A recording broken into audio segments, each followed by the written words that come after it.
All right, so I know I wasn't there, but I wanted you guys to learn about interval notation. So on the top, I wanted you to write notes, unit 1.2, interval notation.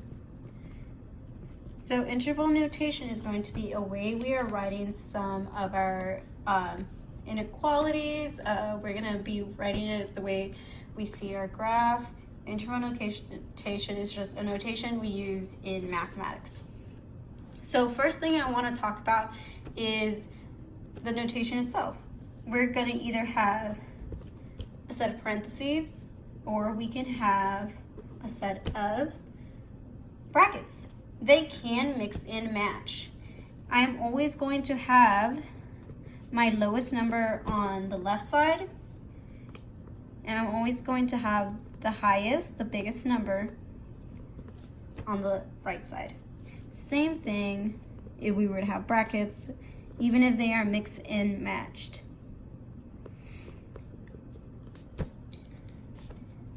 When we have our interval notation with a set of parentheses or with a parentheses, we are going to have an open circle on our graph. This means it is not equal. It is not included. It is open. When we have a bracket in our interval notation, in our graph, it is going to be a filled circle. When it is filled, it means it is equal. It means it is included. It means it is closed. Interval notation is going to be like this. This is how it's going to be represented with our graph. When we are talking about our inequality, when we have an open circle, we are not including it. It is not equal to. So we're going to have only less than and only greater than. So that means when it is equal to, we're going to have less than or equal to, and we're going to have greater than or equal to. So since this one has the equal to sign at the bottom, we know it is included. We could equal that value as well. It is going to be a closed filled circle. And we also know, hey, it's going to be a bracket. They're all inclusive. So here, this part right here is our interval notation. This part right here is our graph notation. And right here is our inequality notation. So what I want to do is just go ahead and give you a couple examples of how this might look like. You could refer to this as you please as I am doing the rest of this little activity. So I want you to write inequality, interval, and graph on your paper. I want you to make a small table. Okay. So if I were to give you the graph first, and I say, okay, at 3, I have an open circle and it is going towards the right. Okay, let's write in an inequality first. All right, I know for a fact it is an open circle, so I can refer to this and say, okay, open circle, that means my inequality, it's going to be either less than or it's going to be greater than. It's not going to be the one with equal to, right? So I can, no, I have to have an x, always, always, always, and I have to have a 3. Now, if I were to plug in a number, this, whatever the statement should be, has to be true. So the numbers are getting bigger, so that means my x is going to be bigger always. So it's going to be greater than. With this in mind, now I have to write an interval. The interval is basically the area, the interval, of where this section is located. So we're going to read it from left to right, from lowest number to highest number. From left to right, the lowest number we have is a 3. And then the biggest number we have, well, it kind of goes on forever. When we have it going on forever, this is infinity. Now, infinity is not a number, it is an idea. So when you have infinities, whether it's plus or negative, they're always going to have parentheses because we can't physically include the number, the idea of infinity, right? So with that in mind, this one's going to have a parentheses. I have an open circle. That means I also have a parentheses for the 3. Let's try another one. From -2 to 5.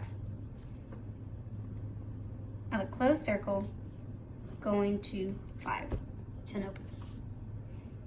Let's try doing the interval first. The area that I am talking about is from where to where? From lowest number to highest number. This area. So I start from the left, lowest number, it's at -2. And it goes all the way to, stops at 5. Now let's write the interval notation. Am I going to have a bracket or am I going to have a parentheses? When I have a closed circle, a filled one, I'm going to have a bracket. So easy, bracket. Open circle, parentheses. Now, let's write the inequality. So I know, hey, the numbers have to be in between -2 and 5. So an example of those numbers would be 1, 0, 2, 3, 4, -1, right? So I know x is in between these two numbers. All right, so they're in between them. Hey, wait. This one looks like it shouldn't be like that because, hey, we have a closed bracket, we have a filled circle. Closed bracket, closed circle. That means my inequality has to have an equal sign. Bam, done. Right? So what if I gave you the inequality first? Right? Let's give you this one.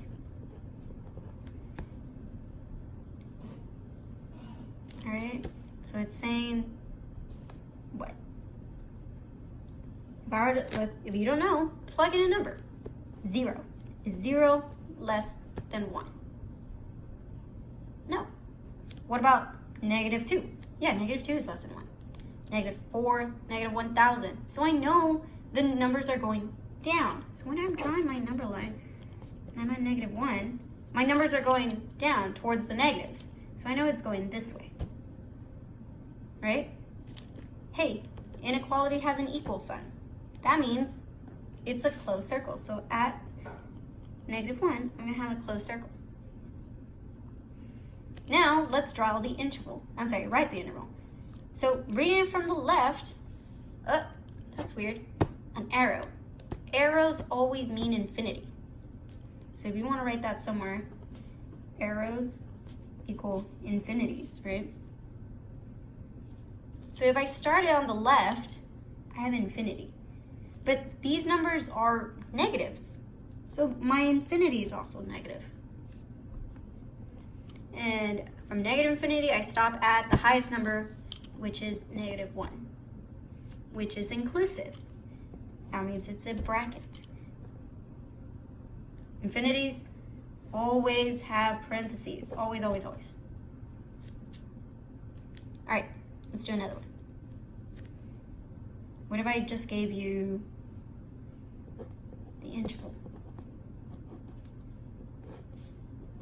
All right? Okay, just gave you the interval. Which one would probably be easier? Probably be easier to graph it first. So I know the area, the interval is from 3 to 7. So those are my important numbers. Okay. So at 3, I have a parentheses, which means I have an open circle, closed circle at 7. It is the area in between these two. Now I have to write an inequality for this. So I know, just like in number 2, right here, my x are the values in between them. So I know x is in between 3 and 7. I know also, hey, that has to have an equal sign with the inequality. Hey, I might as well plug that in. My 3 does not. Easy as that. Let's try some that are a little bit tricky, right? like this one, x less than or equal to -5, or x is greater than 3. Now you're thinking, oh my gosh, there's a word, don't panic. So we can read this, just simply read it. X is less than -5. What other number is less than -5? -6, -10, -1,000. So they're numbers to the left of this number line according to 5. And my 5 is filled in because I know it is an inequality of less than or equal to. So I know, hey, it's going this way because even if I were to plug in a number, let's say 1. Is 1 less than -5? No. So I know for a fact it's not going this way towards where 1 is. Let's try 3. X is greater than 3. So I need a number bigger than 3. Like, right, 4, 5, 6, the numbers on the right side. So I know it's going this way. And I know it's an open circle because of the inequality. Now this looks weird because how am I going to write that in an integral notation? Well, there's a special way. So when we're reading it left to right, we already know, okay, on the left side, okay, there's an arrow, and I know it's on the left side, so it's going to be negative infinity. Okay, negative infinity, and it stops at -5, sorry.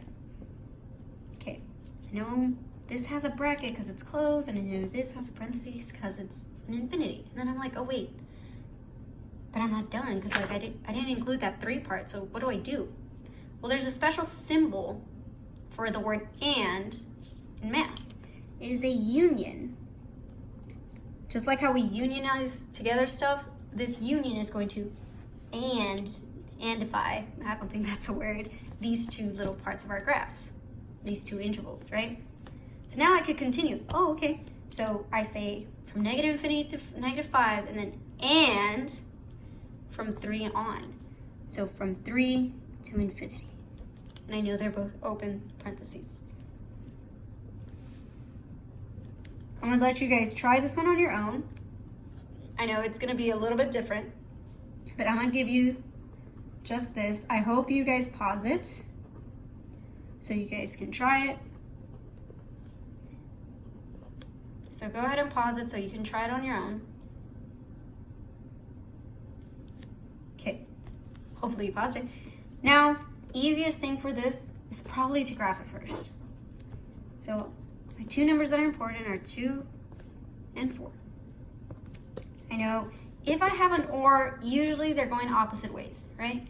So x is less than 2. Well, numbers less than 2 are going negative, right?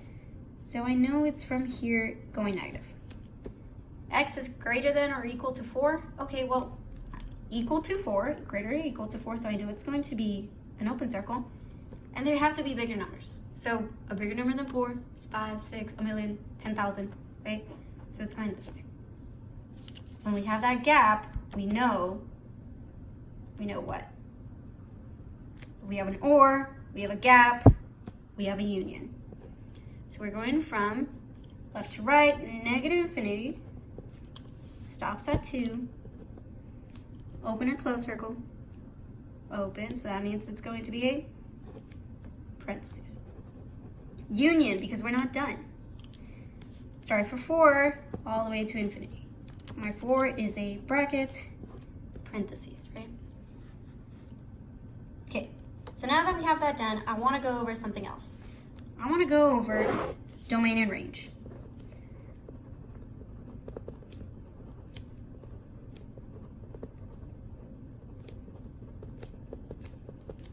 My domain is going to be my x values, and my range is going to be my y values. Do we remember this?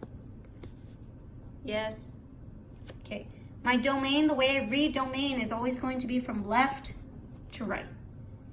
Range, my y values, I'm going to read it from the bottom to the top. Right? So I want to give a couple of examples of how we are going to use, how we are going to be able to tell this apart, right? So if I have just a simple graph, something like this, where we can be using our integral notation, I'm gonna just write the coordinate points, right? So if I wanted my domain, I know they are my x values. So remember your coordinate point, my x values are going to be the ones on the left. So if I'm reading domain from left to right, from left to right, and looking at the x values, on the left side, my x value is -3. And it goes all the way to 5. Now I have to put an interval notation because I have those filled and not filled dots, right? So on the left, I'm going to have an open circle. On the right, I mean, not an open circle, a parenthesis, sorry. And on the right, I'm going to have a bracket. Same thing for range. Range, I'm reading my y values. I'm reading from bottom to top. I'm looking at these numbers here. Well, on your little grid, they should be numbers. Or on the coordinate, it should be the right number. Right? So range from bottom to top. From bottom to top. The y values. So on the y value here, my bottom number is going to be -2. And it goes all the way up to 4. My y values, right? So again, open for the -2, closed for the 4. Let's try another one.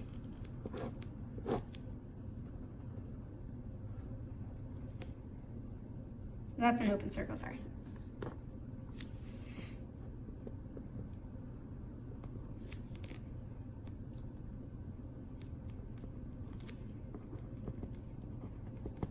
Right? Domain, we're going to read it from left to right. So I have x values left to right, x value, -4, x value, 6. Okay, now the intervals. Closed circle, bracket, open circle, parentheses. Now range, bottom to top,